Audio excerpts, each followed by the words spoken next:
तबीयत खराब हो गई थी। 10 दिसंबर को मेरे को बुला के कहने लगे कि भी 31 दिसंबर को प्रोग्राम कैसे करोगे। मैंने कहा जी 31 दिसंबर को भी कुछ शब्द मैं बोल दूंगा, कुछ लहरी साहब बोल देंगे, कुछ गुरुजी बोल देंगे। तो महाराज जी ने फरमाया भी नहीं भी वो कंवर ग्रेवाल जी को बुलाओ, उनका प्रोग्राम उस दिन बीच में रह गया था। फिर मैंने महाराज जी को बेनती की कि जी कंवर ग्रेवाल साहब बैठ के भी शब्द बोल लेते हैं, वो बैठ के शब्द बोल देंगे। डेरे में कई लोग बातें करते हैं भी वीरेंद्र डेरे में कलाकारों को बुलाता है। महाराज जी ने फरमाया भी बैठ के क्यों बोलेगा, वो खड़ा होके बोलेगा। जो कहता है, जो बातें करता है उसको करने दो। तो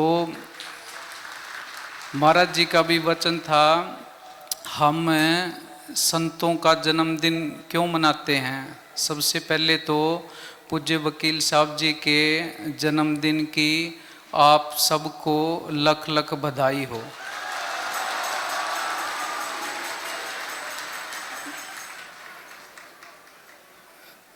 बाबा गुरिंदर सिंह जी ने भी महाराज जी के जन्मदिन के प्रोग्राम पे आना था, किसी कारण महाराज जी आ नहीं सके। हजूर साहब अपना व्यस्त समय में से समय निकाल के, बड़ा कीमती समय निकाल के हमारे बीच में आए हैं। हजूर साहब का भी हम बड़ा धन्यवाद करते हैं। और आगे हजूर साहब को बेनती करते हैं भी डेरे में आते रहें, संगत को इसी तरह दर्शन देते रहें। आज महाराज जी का जन्मदिन मना रहे हैं। जन्मदिन से हमने सीखना क्या है। अकेले हम नाच लिए, गा लिया, केक काट लिया। जन्मदिन मनाने का सिर्फ यही मतलब नहीं है। संतों के जीवन से हमने सीखना है कि उन्होंने जीवन कैसे व्यतीत किया। सारी चीज़ों के मालिक होने के बावजूद भी संत दीनता नम्रता से भरपूर होते हैं। संत आते किस लिए हैं, कोई नया धर्म खड़ा करने के लिए नहीं आते, कोई जाति पाति के झगड़े करवाने के लिए नहीं आते, कोई अपनी पूजा करवाने के लिए नहीं आते। संत इस दुनिया के अंदर आते हैं सिर्फ जीवों को अपने घर की याद दिलवाने के लिए, और उनका कोई मकसद नहीं होता। हमने सिमरन करना है, चाहे हिंदू होके कर लो, चाहे मुसलमान होके कर लो, चाहे सिख होके कर लो, चाहे ईसाई होके कर लो।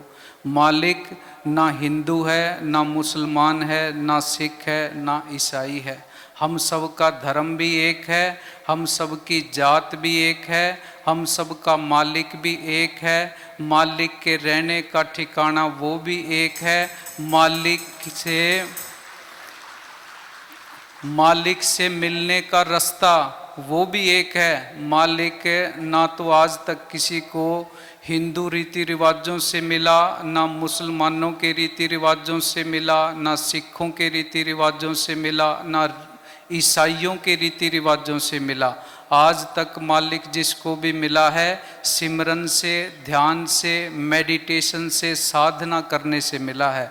जिसको भी मिलेगा सिमरन करने से मिलेगा। चाहे सिमरन बंदगी हिंदू होके कर लो, चाहे मुसलमान होके कर लो, चाहे सिख होके कर लो, चाहे ईसाई होके कर लो। सिमरन अध्यात्म की पहली पौड़ी है प्रेम करना। जे हमारा हृदय प्रेम से खाली है, चाहे हम जितना मर्जी सिमरन करते रहें, सेवा करते रहें, धार्मिक बनते रहें, कोई फायदा नहीं है।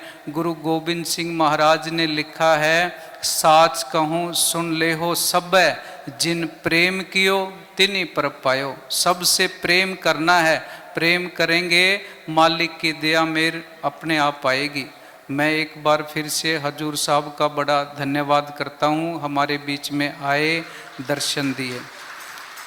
चलो जी बोलो।